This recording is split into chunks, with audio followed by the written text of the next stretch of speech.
Hello दोस्तों, मैं टोटो बंसल। मेरी लाइफ के बारे में मैं कुछ बताना चाहता हूँ। मैं एक पेड़ के नीचे बचपन में गिर गया था। फिर मुझे यहाँ लाया गया। मुझे और मेरे भाई को मुझे खूब प्यार से पाला गया और मुझे फ्री रखा जाता है।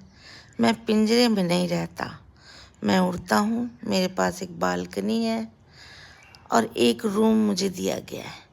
मैं उसमें रहता हूँ और बहुत खुश रहता हूँ।